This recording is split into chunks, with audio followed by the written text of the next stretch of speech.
No te vayas. Lo que voy a decirte ahora fue confirmado oficialmente por la ciencia en 2026 y cambia todo lo que creías saber sobre la vida en este planeta. Hace 400 millones de años, la Tierra no se parecía en nada a lo que te mostraran los libros de texto. Sin árboles, sin hierba, sin nada de lo que tú llamas naturaleza. Pero había algo. Columnas de 8 metros, silenciosas, inmóviles, dispersas por todo el planeta. Y durante 160 años, la ciencia no pudo responder a una sola pregunta simple. ¿Qué son exactamente estas cosas? Pensaron, árboles. Error. Decidieron, hongos. Error de nuevo.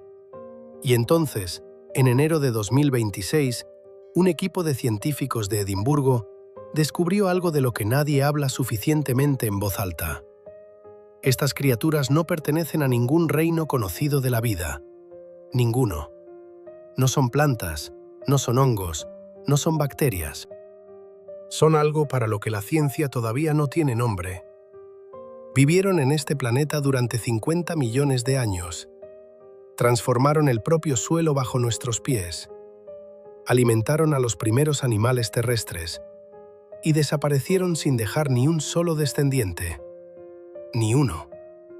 Como si nunca hubieran existido. Entonces, ¿quiénes eran? ¿Por qué la ciencia guardó silencio sobre esto durante 160 años? ¿Y qué encontraron exactamente los científicos dentro de estos troncos? Algo que les hizo decir, ¿estamos mirando una forma de vida que no debería existir? Mira este vídeo hasta el final, porque lo que viene a continuación son detalles que no encontrarás en las noticias.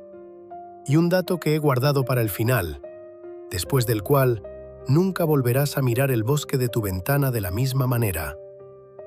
Estas torres se llaman prototaxitas. Recuerde ese nombre. Vale la pena recordarlo. 8 metros de altura. Más de 1 metro de diámetro en la base. Grises, fibrosas, sin una sola rama, sin una sola hoja. Sobresalían de la tierra agrietada y rojiza como pilotes de hormigón que alguien hubiera clavado en el suelo y olvidado. Si usted hubiera estado junto a una de ellas, su cabeza apenas habría alcanzado el punto medio del tronco. No es una exageración, es geología, confirmada por fósiles encontrados en 4 continentes. Ahora, para comprender la escala en toda su dimensión, conozca a la Cooksonia. Era la planta más alta de esa misma época. Altura máxima, 6 centímetros. Un tallo delgado, bifurcado en la punta, sin hojas y sin raíces en ningún sentido convencional. La Cooksonia representaba el techo absoluto de lo que la vida en tierra firme era capaz de lograr hace 400 millones de años. La campeona indiscutible entre la vegetación terrestre del período devónico. Las prototaxitas eran 130 veces más altas. Piense en ese número. No el doble, no 10 veces, 130 veces. Si la Cooksonia es una cerilla, entonces una prototaxita junto a ella es un poste de alumbrado.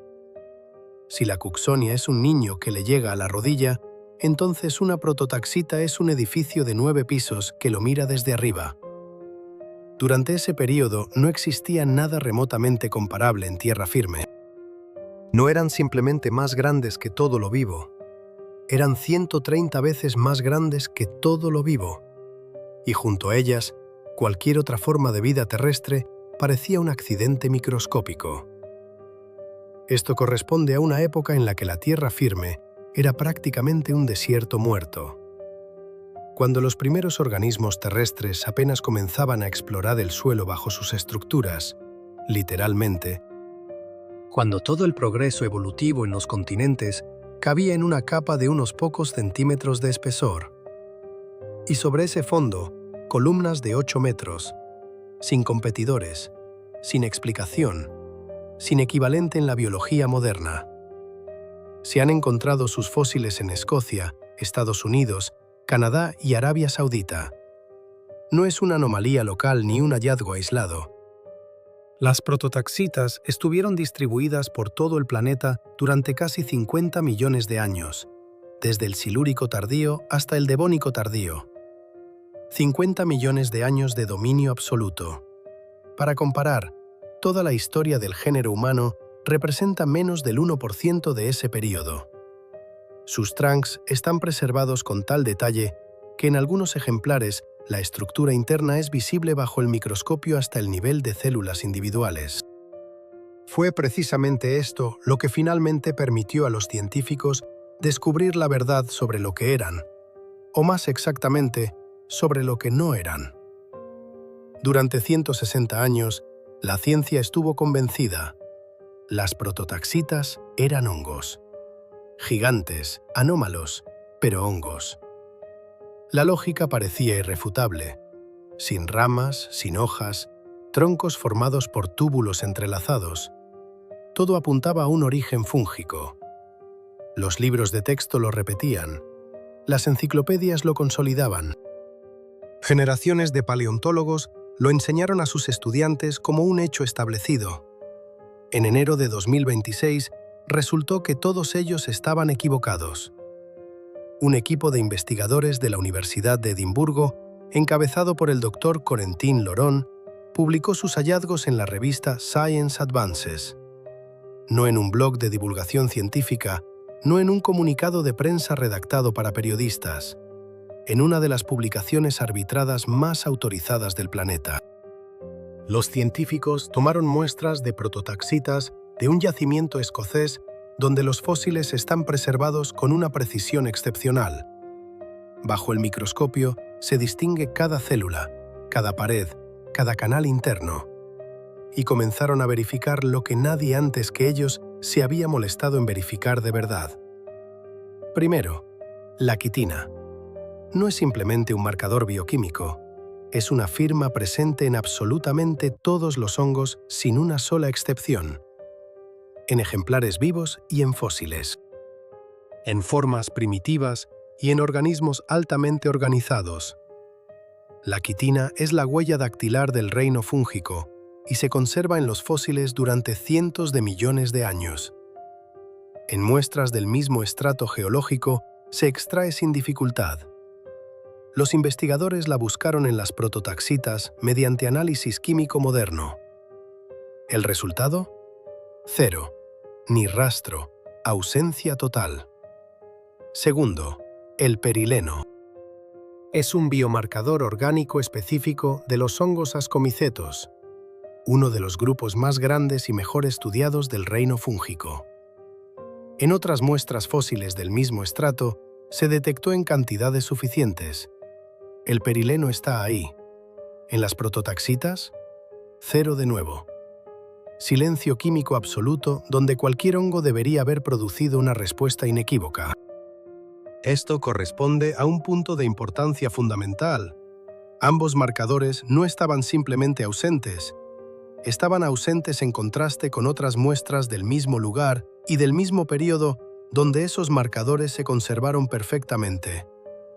No es una cuestión de mala preservación, es una cuestión de que sencillamente no había nada que encontrar. Tercero, el aprendizaje automático.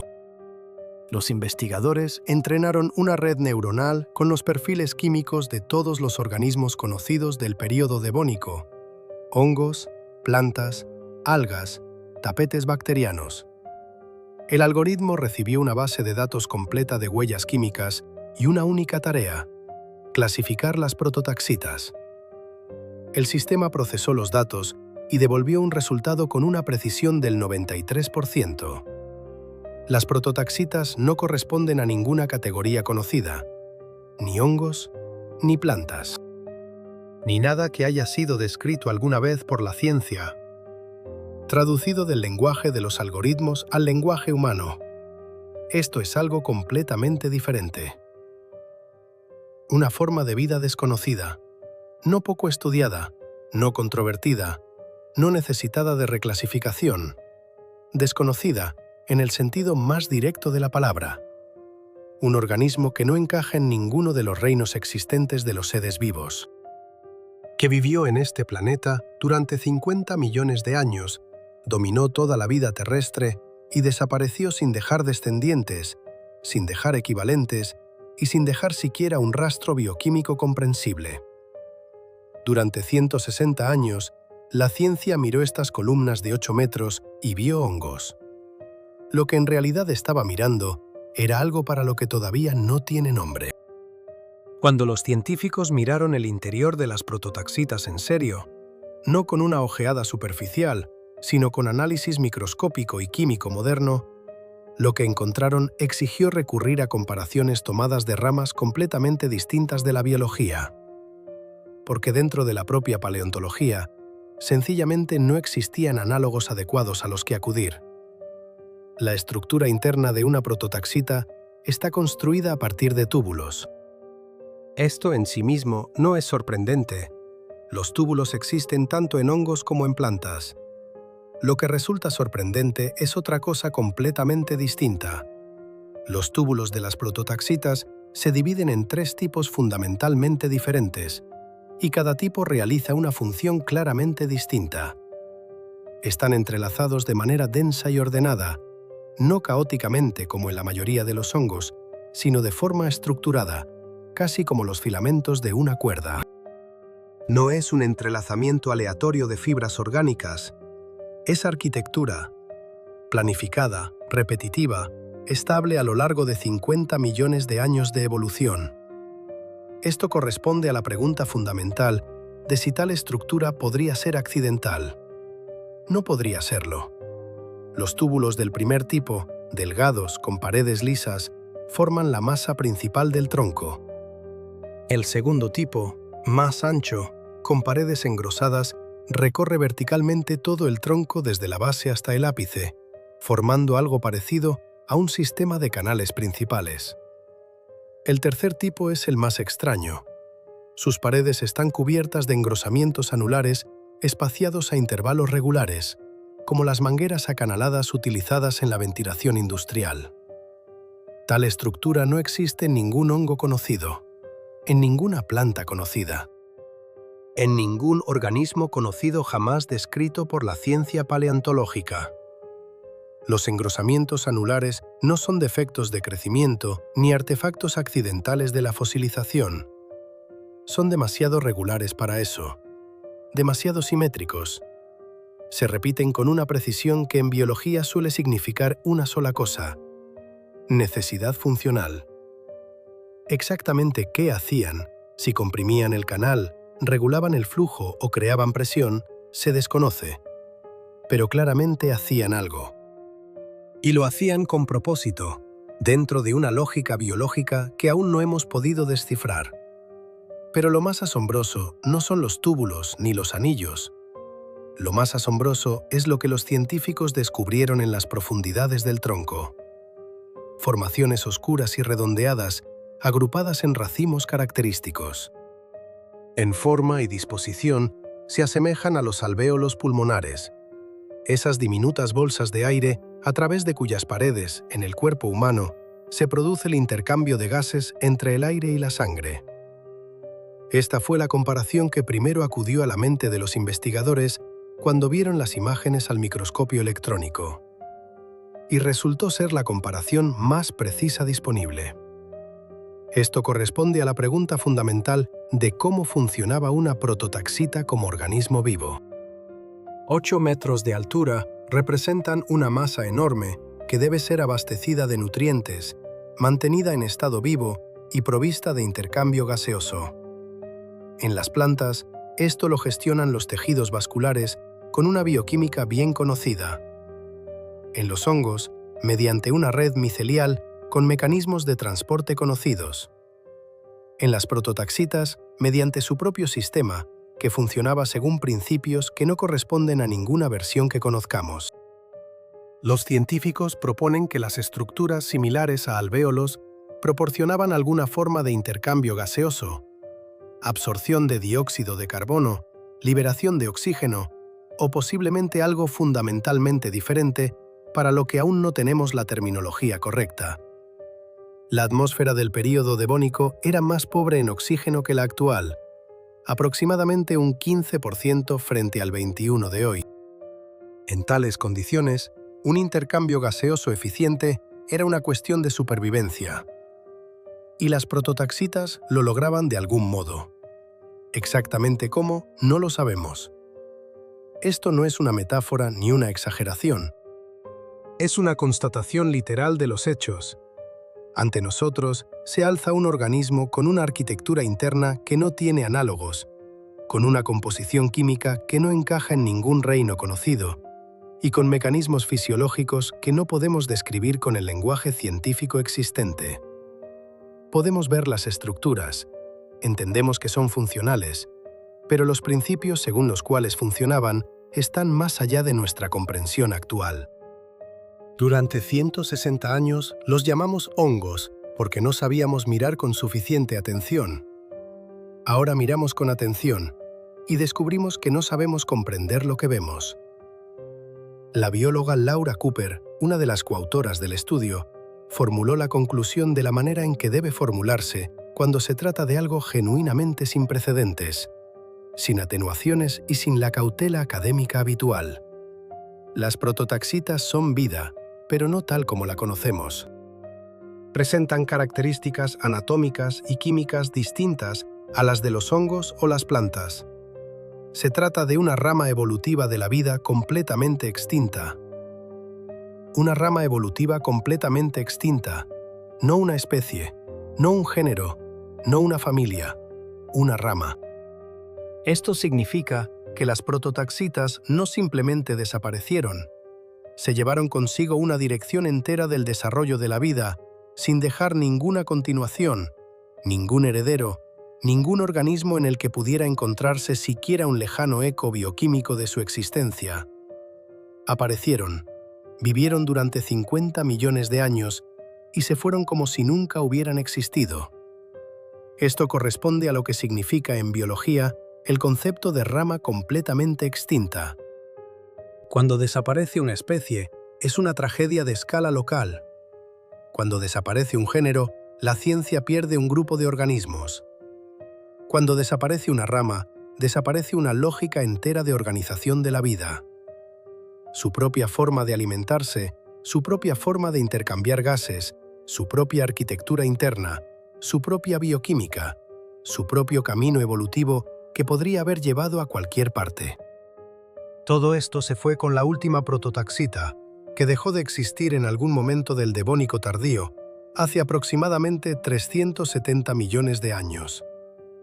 50 millones de años es un número que hay que mantener en la mente para comprender la magnitud de lo que se está discutiendo. El ser humano moderno lleva en este planeta alrededor de 300.000 años. Todo el período egipcio, desde los primeros faraones hasta Cleopatra, abarca aproximadamente 3.000 años. El Imperio Romano duró unos 500 años, y las prototaxitas dominaron la vida terrestre de este planeta durante un período 100 veces más largo que el que lleva existiendo nuestra especie biológica. 100 veces. Y a lo largo de todo ese tiempo, no produjeron ni una sola línea lateral que sobreviviera a su desaparición. Esto en sí mismo es una anomalía. La vida está organizada de tal manera que los organismos exitosos producen descendientes, esos descendientes producen más descendientes, y en algún punto de esa cadena siempre queda algo que sobrevive y continúa la línea.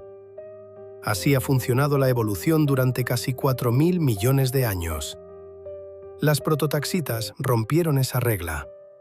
50 millones de años y ni un solo descendiente. Silencio biológico absoluto tras su desaparición. Esto corresponde a lo que hace de las prototaxitas un caso especial, incluso entre otros organismos extintos. Los dinosaurios desaparecieron, pero las aves permanecieron. Los trilobites desaparecieron, pero dejaron líneas relacionadas entre otros artrópodos. Incluso los organismos ediacáricos más enigmáticos, que vivieron antes de la explosión cámbrica, encajan en un cuadro evolutivo más amplio, al menos de manera indirecta. Las prototaxitas no. Representan un callejón sin salida biológico absoluto. Una forma de vida que no conduce a ningún lugar, no genera nada y no se conecta con nada en la vida moderna. Los biólogos llaman a estos casos experimentos evolutivos. La naturaleza, al parecer, lanza periódicamente proyectos que no encuentran continuación, no porque fracasen, sino porque su nicho desaparece antes de que tengan tiempo de diversificarse. Esto es exactamente lo que ocurrió con las prototaxitas. Estaban perfectamente adaptadas a un mundo sin árboles. Cuando llegaron los árboles, su mundo dejó de existir. Pero nada de esto hace menos asombroso lo siguiente: 50 millones de años de éxito biológico, dominio y distribución global, y ningún rastro en la vida moderna. Ni en los genes, ni en la bioquímica, ni en los principios estructurales de ningún organismo actualmente vivo. Existieron y desaparecieron por completo, como si su rama hubiera sido cortada de raíz y todo lo que quedaba hubiera sido reducido a cenizas. Laura Cooper tiene razón. Esto es vida, pero no tal como la conocemos, y nunca volveremos a conocerla plenamente. No reconocerías este planeta, no porque se pareciera a algo de una película de ciencia ficción, todo lo contrario. Estaría perturbadoramente vacío, sin rasgos exóticos, sin monstruos, sin grandiosidad alienígena. Simplemente nada. El tipo exacto de vacío que el cerebro humano tolera peor de todos, porque no está adaptado a un mundo sin puntos de referencia. Bajo tus pies, no hay tierra en ningún sentido moderno. Fragmentos minerales compactados por el tiempo y el agua, con escasas inclusiones orgánicas. Rojizos, agrietados, en lugares cubiertos por una fina costra que se rompe al pisarla. El color coincide con las llanuras marcianas fotografiadas por el rover Curiosity. La textura recuerda un lecho de río seco. El olor es mineral, casi pétreo, con una nota orgánica apenas perceptible de materia húmeda en descomposición cerca de la superficie. Sin olor a tierra, sin olor a hierba, sin olor a bosque. Esos olores no existían en el período devónico, porque no existía lo que los produce. Esto corresponde a lo que hoy llamamos suelo. El suelo moderno no es simplemente un sustrato mineral. Es un ecosistema, miles de millones de bacterias, filamentos fúngicos, lombrices, materia orgánica en descomposición, sistemas radiculares, humus acumulado. En un solo centímetro cúbico de tierra fértil a 1 metro de profundidad, hay más organismos vivos que personas en el planeta. Nada de esto existía en el Devónico. Lo que habrías pisado hace 400 millones de años era sustrato, no suelo. Duro, apenas hospitalario, casi inerte. La vegetación crece a lo largo de las orillas de los ríos y en las zonas bajas donde se acumula la humedad. Musgos, hepáticas, las primeras plantas vasculares como la Cooksonia. Altura máxima, unos pocos centímetros, raramente algo más. Sin hierba. La hierba no aparecerá hasta dentro de otros 70 millones de años, y antes de su llegada, la historia biológica del planeta no conoce esa interminable alfombra verde que tomamos como norma. El horizonte está completamente abierto. Nada obstruye la vista, porque sencillamente no hay nada que la obstruya. El aire es diferente. Aproximadamente un 15% de oxígeno frente al 21% actual. No es letal, pero se nota, como estar a 3.500 metros de altitud sobre el nivel del mar. La respiración se acelera. Los músculos se cansan más rápido. La mente trabaja más despacio. El cielo está ligeramente brumoso. La atmósfera devónica dispersaba la luz de manera diferente, sin los procesos fotoquímicos que dan al cielo moderno su tono familiar. La luz solar llega al suelo, pero parece difusa, sin sombras nítidas. Y silencio. Silencio absoluto, físicamente palpable. Sin pájaros. Los pájaros no evolucionarán hasta dentro de otros 150 millones de años. Sin el zumbido de insectos. Los insectos voladores aparecen más tarde. Sin el susurro de las hojas. No hay hojas. Sin chirridos, sin cantos, sin ninguno de los sonidos de fondo familiares de un mundo vivo que los humanos dejan de percibir precisamente porque siempre están ahí. Aquí no están. Viento.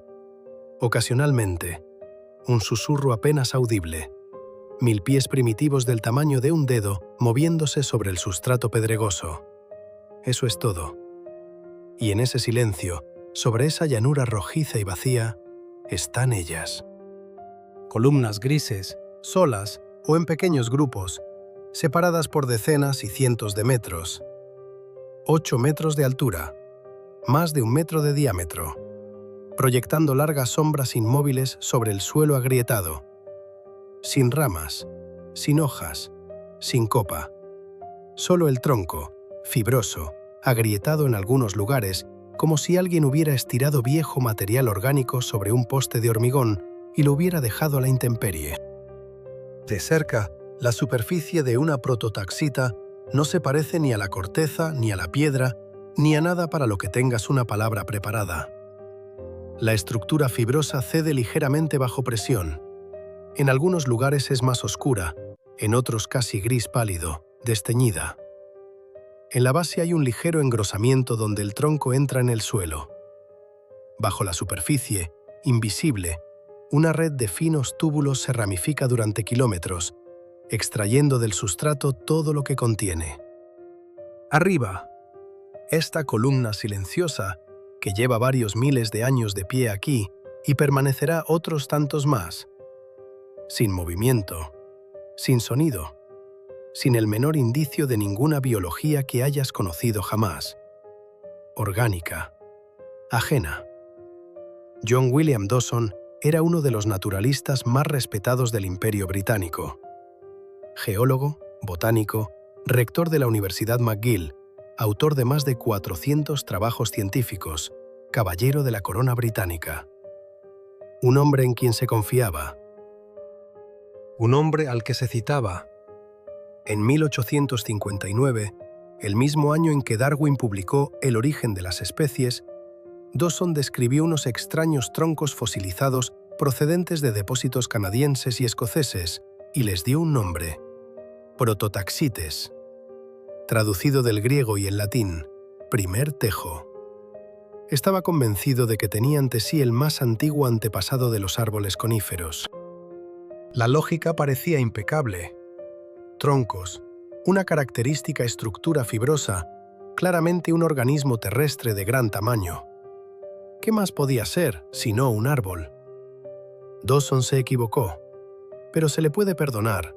En 1859 no existía la microscopía electrónica, ni el análisis químico de biomarcadores orgánicos, ni la secuenciación, ni el aprendizaje automático. Tenía el ojo de un experimentado naturalista, el martillo de un geólogo y una lámpara de queroseno. Con ese conjunto de herramientas hizo lo que pudo. Esto corresponde a un contexto de importancia fundamental. La paleontología del siglo XIX trabajaba exclusivamente con la morfología, con la forma externa y la estructura visible. Lo que por fuera parece un árbol es un árbol. Lo que por fuera parece un hongo es un hongo. La bioquímica como herramienta diagnóstica para organismos fósiles no estaría disponible hasta el siglo XX y plenamente solo en el XXI. Dawson trabajó con lo que existía. El problema está en otro lugar. El problema es que su error sobrevivió mucho más tiempo del que tenía derecho. Ya a finales del siglo XIX, otros investigadores habían comenzado a dudar de la naturaleza arbórea de las prototaxitas. La estructura de los troncos no coincidía con la anatomía de ningún árbol conocido. No había anillos de crecimiento. No había una disposición característica del tejido vascular. Nada de lo que debería estar presente en el interior de un árbol verdadero. Pero la inercia de la autoridad científica opera con gran fuerza. Dawson era demasiado conocido, su clasificación estaba demasiado arraigada en la literatura, y nadie tenía ganas de reescribirla. A principios del siglo XX, el consenso finalmente se desplazó. Las prototaxitas fueron reclasificadas como hongos. Esto parecía un paso lógico. Sin ramas, sin hojas, sin anillos de crecimiento, troncos compuestos de túbulos entrelazados. un cuadro típico de un organismo fúngico de gran tamaño. Durante varias décadas, esta versión se mantuvo como hipótesis de trabajo, endureciéndose gradualmente hasta convertirse en hecho de manual. Las enciclopedias escribían «hongo fósil gigante». Los textos de divulgación científica lo repetían sin reservas. Generaciones de estudiantes de paleontología lo anotaban en sus apuntes.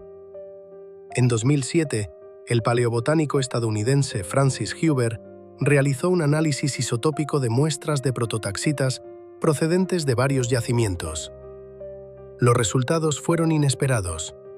La proporción de isótopos de carbono variaba de muestra en muestra con una amplitud mucho mayor de la que cabría esperar de un hongo. En los hongos, el perfil isotópico es relativamente estable porque se alimentan de sustratos similares mediante mecanismos bioquímicos similares. Tal variabilidad es más característica de organismos con una fisiología más compleja y variable. Huber propuso que la ciencia se enfrentaba a algo fundamentalmente diferente. Su trabajo fue notado, debatido y en gran medida dejado de lado, sin ser refutado, pero tampoco desarrollado. Hicieron falta otros 19 años para que el equipo de Edimburgo cerrara la cuestión. No con un signo de interrogación, no con puntos suspensivos, con un punto final, sin quitina, sin perileno. Una red neuronal con una precisión del 93% se niega a clasificar las prototaxitas como cualquier cosa conocida. El nombre que Dawson les dio en 1859, primer tejo, resultó erróneo en dos sentidos. No eran ni primeras ni tejos, ni árbol ni hongo. Un organismo sin nombre, sin reino, sin descendientes. Durante 167 años, la ciencia asignó a las prototaxitas biografías prestadas. Primero, árboles, luego, hongos. En enero de 2026 se estableció ninguna de las dos cosas. El estatus oficial a día de hoy, un organismo desconocido para la ciencia que ha dejado de existir por completo. No es una hipótesis de trabajo. Es el resultado de 3 métodos de análisis independientes, publicado en una revista arbitrada y no contradicho por ningún contraargumento. La ciencia está estructurada de manera que cada respuesta sucesiva es más precisa que la anterior. Pero a veces la siguiente respuesta no suena como un refinamiento, sino como una admisión. No lo sabemos. Y eso es más honesto que la certeza equivocada que se mantuvo durante 160 años. Las prototaxitas no podían realizar la fotosíntesis. Esto es lo primero que hay que entender para comprender cuán inusual era su biología. Todo el mundo vegetal terrestre se construye sobre un principio fundamental: absorber la luz solar, convertirla en materia orgánica, crecer. Las prototaxitas ignoraban este principio por completo. El sol no significaba nada para ellas. Miraban en la otra dirección, hacia abajo, hacia la tierra, hacia la materia orgánica muerta, hacia lo que otros organismos ya habían aprovechado y abandonado. Eran heterótrofas. Se alimentaban de restos en descomposición, musgos, hepáticas, las primeras plantas vasculares que morían y se depositaban sobre la superficie del sustrato. En el período devónico, esta materia orgánica no desaparecía rápidamente. Los descomponedores eficaces eran escasos, los hongos apenas comenzaban a colonizar la tierra firme y las comunidades bacterianas eran primitivas. La materia orgánica muerta se acumulaba lentamente y se descomponía aún más lentamente. Las prototaxitas trabajaban esta reserva de manera metódica y a una escala enorme. Esto corresponde a cómo lo hacían exactamente. El tronco de 8 metros que sobresale sobre la superficie no es el organismo completo. Ni siquiera es la mayor parte de él. Es la punta del iceberg en el sentido más literal. La minoría visible sobre la mayoría invisible. Bajo tierra, una prototaxita desplegaba una vasta red de los más finos túbulos, filamentos semejantes a hifas que penetraban el sustrato en todas las direcciones. Esta red se extendía por varios kilómetros cuadrados alrededor de cada tronco. Varios kilómetros cuadrados de infraestructura biológica activa bajo un solo organismo que desde arriba no parece más que un poste solitario. La red subterránea funcionaba como una gigantesca bomba con filtro. Los túbulos entraban en contacto con partículas de materia orgánica en descomposición. Extraían de ellas nutrientes, nitrógeno, fósforo, carbono, y los bombeaban hacia arriba a través del sistema de canales internos del tronco. Exactamente cómo funcionaba este mecanismo de transporte, mediante presión osmótica, fuerzas capilares o algún tercer principio sin equivalente en la biología moderna, la ciencia aún lo desconoce. Pero que funcionaba no admite dudas. 8 metros de masa orgánica no se sostienen solos sin un suministro constante. Las prototaxitas crecían lentamente, catastróficamente lento según los estándares de cualquier organismo moderno de tamaño comparable. Los cálculos basados en la densidad de las estructuras internas y el carácter de la fosilización indican que un ejemplar grande acumulaba sus 8 metros a lo largo de miles de años. No cientos, miles. Un árbol de la misma altura en el mundo moderno crece en décadas. Una prototaxita empleaba en ello tanto tiempo como el que separa la construcción de las pirámides egipcias del día de hoy. Cada tronco grande era un archivo vivo de milenios, inmóvil, silencioso, acumulando masa a una velocidad imposible de observar dentro de una vida humana. Esto corresponde al contexto ecológico de esa época. En un mundo donde la vida en tierra firme apenas comenzaba, un ciclo de crecimiento milenario no era una desventaja, sino una adaptación. No había competencia. Los recursos eran suficientes. La presión de los depredadores, ninguna en absoluto. En el Devónico no existía ningún animal terrestre capaz de amenazar a un tronco de 8 metros y más de 1 metro de diámetro. Las prototaxitas podían permitirse el lujo del crecimiento lento precisamente porque no había ningún lugar a donde apresurarse ni ninguna razón para hacerlo. Pero incluso estos colosos tenían enemigos, simplemente muy pequeños. En los fósiles de prototaxitas se descubren regularmente túneles. No grietas, no artefactos de fosilización, túneles reales, ordenados, cilíndricos, con marcas características en las paredes. Los excavaban artrópodos, milpies primitivos e insectos tempranos que en el período devónico representaban la totalidad de la fauna animal terrestre. Para estas criaturas, del tamaño de un dedo o menores, una prototaxita no era simplemente alimento, era un hogar, un refugio, un ecosistema dentro de un ecosistema. Los túneles se adentran decenas de centímetros en el tronco, se ramifican y forman galerías elaboradas. No son daños aleatorios, representan una explotación sistemática de un recurso.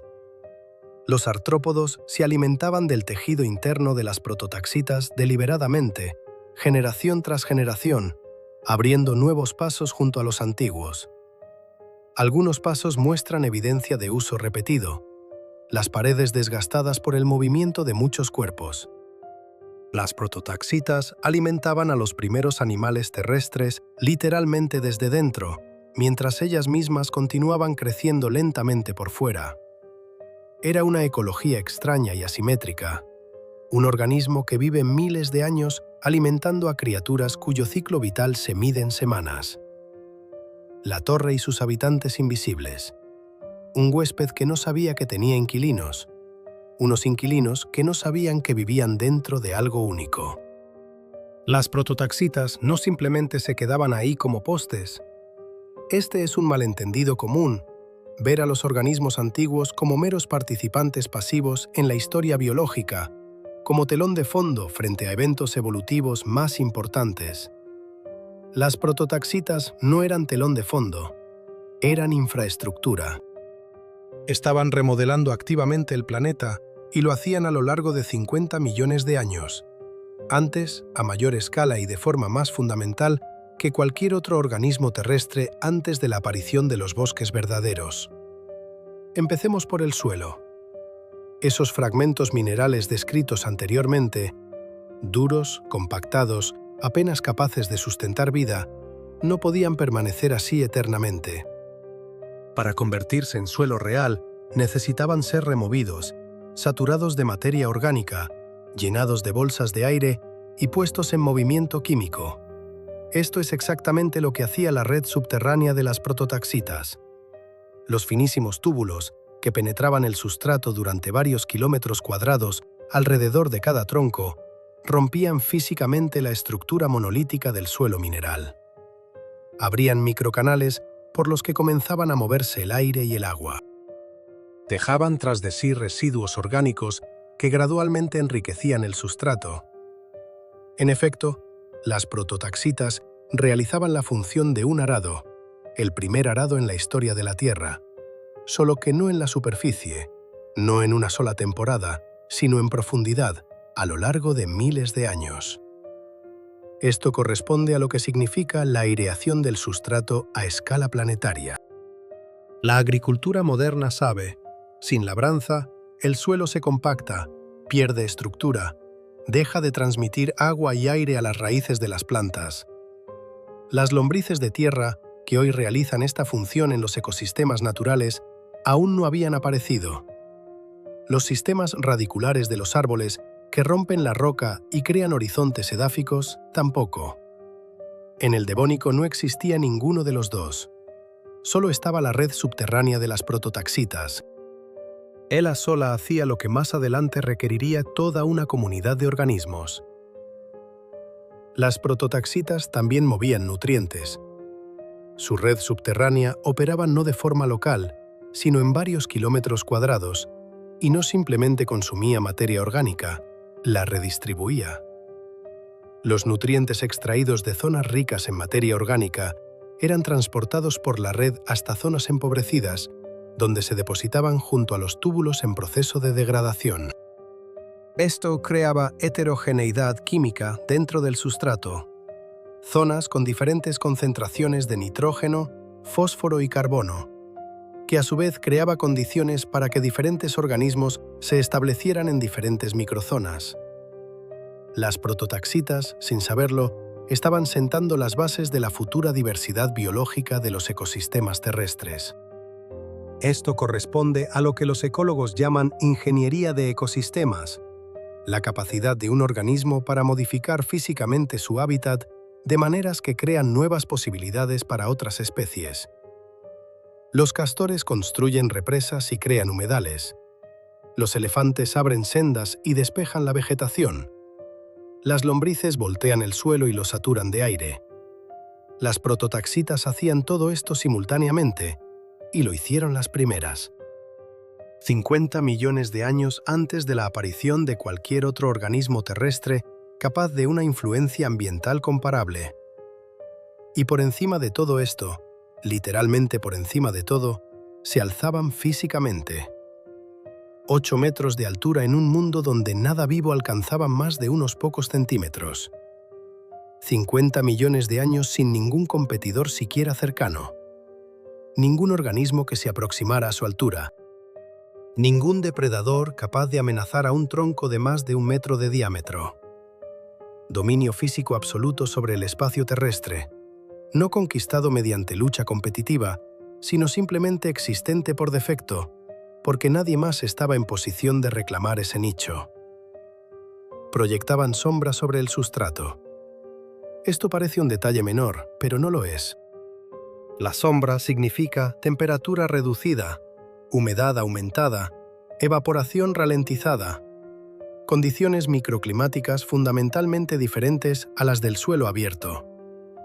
En la base de las prototaxitas se formaban microzonas con un régimen de humedad y temperatura distinto al del sustrato abierto.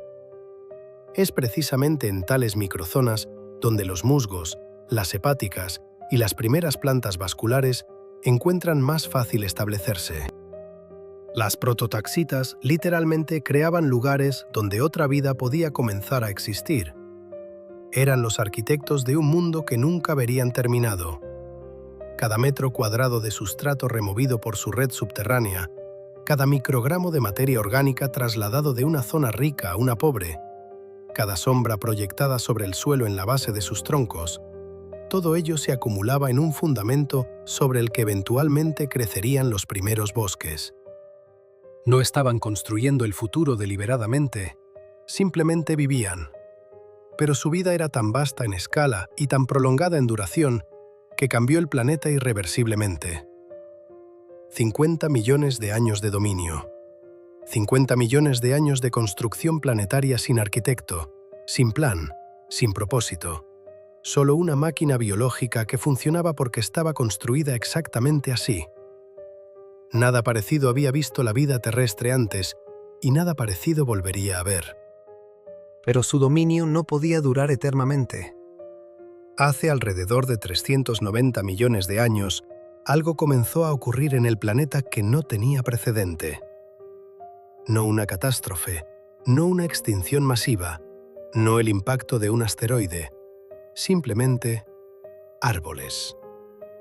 Los primeros árboles verdaderos, con raíces que se adentraban profundamente en el sustrato, con hojas capaces de capturar la luz solar con mayor eficiencia que cualquier organismo anterior, y con un invento molecular que lo cambió todo.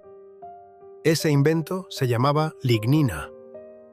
La lignina es un polímero, una molécula orgánica compleja que impregna las paredes celulares de las plantas y las hace rígidas, resistentes, capaces de soportar carga mecánica. Antes de la lignina, las plantas estaban limitadas en altura. Los tallos que carecían de soporte interno se doblaban y colapsaban bajo su propio peso cuando intentaban crecer más allá de unas pocas decenas de centímetros. La lignina resolvió este problema de forma radical. Se convirtió para las plantas en lo que el hormigón se convirtió para la construcción humana. Un material que permite construir hacia arriba sin ningún techo de altura. Con la lignina, un tallo se convirtió en tronco, un brote se convirtió en árbol, y los árboles empezaron a crecer. Al principio eran modestos, 5, 6 metros, todavía más bajos que las prototaxitas grandes.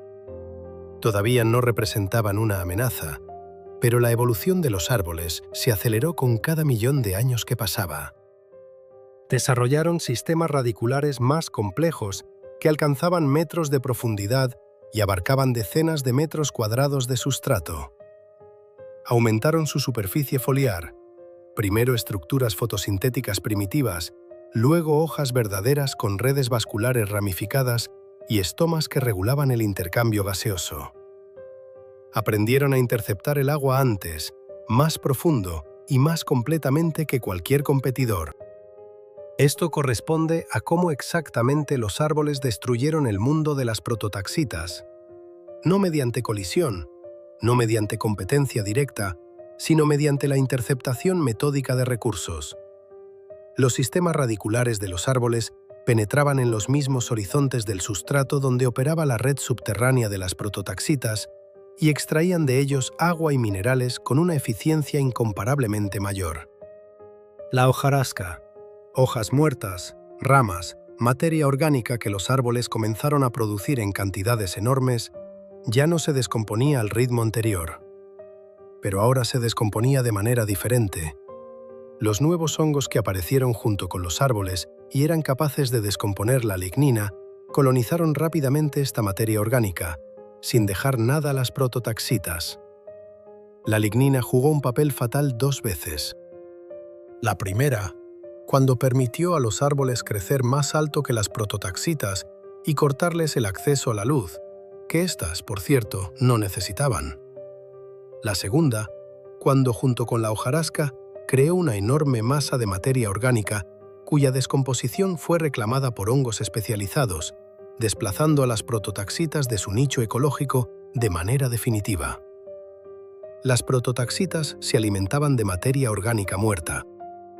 Pero ahora otros reclamaban esa materia orgánica, más rápido, con mayor eficiencia, de forma más agresiva. La base alimentaria sobre la que se sustentaba todo el sistema de las prototaxitas se contrajo y luego desapareció. Esto corresponde al principio biológico que los ecólogos llaman exclusión competitiva. Cuando dos organismos compiten por el mismo recurso, gana el que lo utiliza con mayor eficiencia. Las prototaxitas no perdieron porque fueran débiles o estuvieran mal adaptadas. Perdieron porque estaban perfectamente adaptadas a un mundo que había dejado de existir. Un mundo sin árboles, sin lignina, sin hongos descomponedores rápidos. Ese era el entorno para el que habían sido construidas. Cuando ese entorno desapareció, ellas también desaparecieron. El proceso no fue instantáneo. Las prototaxitas se retiraron lentamente, tan lentamente como habían crecido. Las poblaciones se adelgazaron en los lugares donde los árboles llegaron primero. En zonas bajas, en cuencas, en terrenos con características particulares que frenaban la expansión del bosque, resistieron más tiempo. Los últimos ejemplares probablemente estaban de pie precisamente en esos lugares protegidos, rodeados por el bosque que avanzaba por todos los lados, en islas cada vez más pequeñas del mundo antiguo. Sus redes subterráneas aún funcionaban, aún bombeaban nutrientes hacia arriba por el tronco, aún sostenían la vida en las columnas de 8 metros que recordaban una tierra diferente. La última prototaxita probablemente se mantuvo en pie durante varios miles de años después de que todas las demás hubieran desaparecido. En su cuenca, en su microclima, alimentándose de los últimos restos de materia orgánica a los que los hongos competidores aún no habían llegado.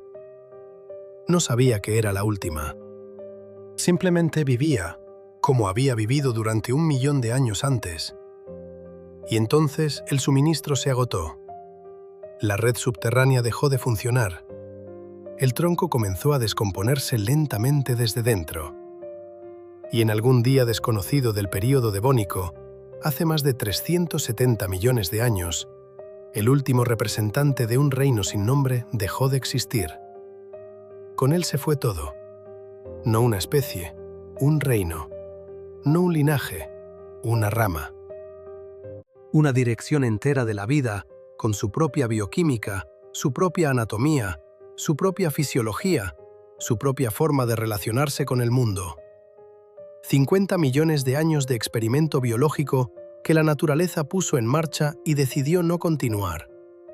Ni un solo descendiente, ni un solo heredero, ni una sola molécula en ningún organismo moderno que pudiera decir, de aquí vengo yo.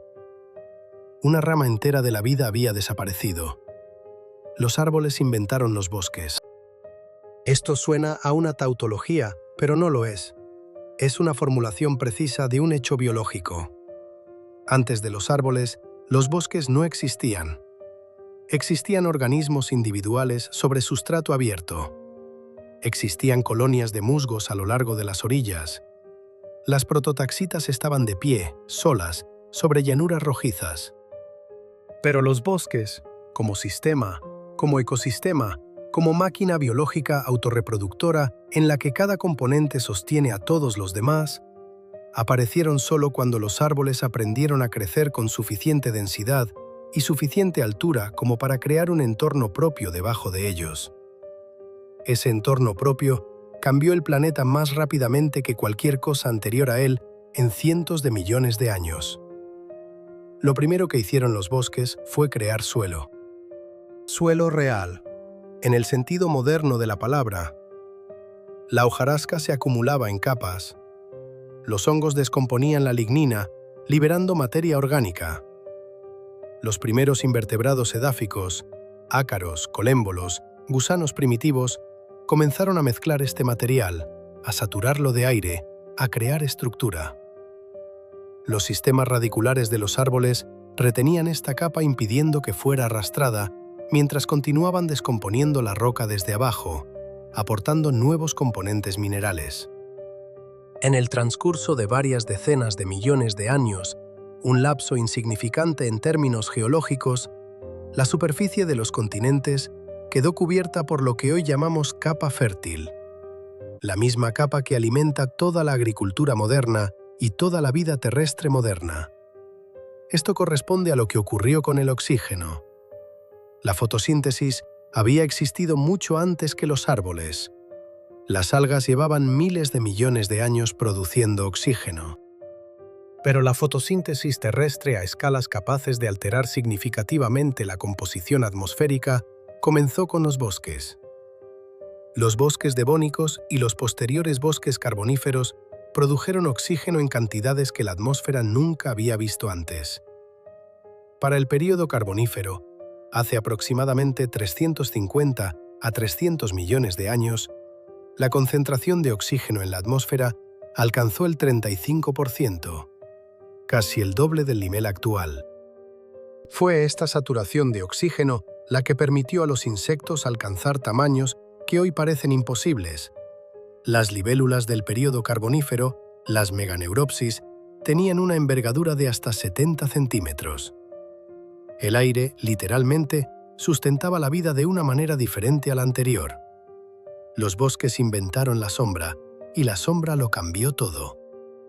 Bajo el dosel de los primeros bosques, surgió un entorno multiestratificado, con unas condiciones en la superficie del suelo, otras a nivel de las ramas inferiores y otras en las copas de los árboles. Cada estrato se convirtió en un nicho. Cada nicho fue ocupado por organismos adaptados específicamente a él. La diversidad biológica comenzó a acumularse con una aceleración que la vida terrestre no había conocido previamente. El número de especies registradas en el registro fósil crece exponencialmente, precisamente con la aparición de los verdaderos ecosistemas forestales. Esto corresponde a lo que los ecólogos llaman creación de nichos. Cuando un organismo crea un entorno físico en el que otros organismos se vuelven posibles, organismos que no habrían surgido sin ese entorno. Los árboles crearon nichos para los insectos. Los insectos crearon nichos para los primeros vertebrados terrestres que se alimentaban de ellos. Los vertebrados crearon nichos para los depredadores. La cadena puesta en marcha por la lignina y la hojarasca condujo en última instancia a los anfibios, los reptiles, los mamíferos y a nosotros. Sin bosques no habría suelo en su forma moderna. Sin suelo no habría agricultura. Sin agricultura no habría ciudades. Sin ciudades no habría civilización. Esto no es una metáfora ni una exageración poética. Es una cadena literal de causa y efecto que puede rastrearse desde el primer árbol devónico hasta esta mañana. Y aquí surge una pregunta que nunca se formula en voz alta, pero que ha planeado sobre toda esta historia desde el principio. Las prototaxitas pasaron 50 millones de años preparando el planeta para lo que las destruyó. Sus redes subterráneas removieron el sustrato, el mismo sustrato en el que luego echaron raíces los árboles. Sus residuos orgánicos enriquecieron el suelo, el mismo suelo del que los árboles extraían su alimento. Su ingeniería ecológica creó las condiciones en las que la expansión del bosque se volvió posible. Construyeron los cimientos del sistema que las desplazó de la existencia. Esto no es ironía histórica en ningún sentido literario. Es realidad biológica. Cada ecosistema crea las condiciones para su propia sustitución.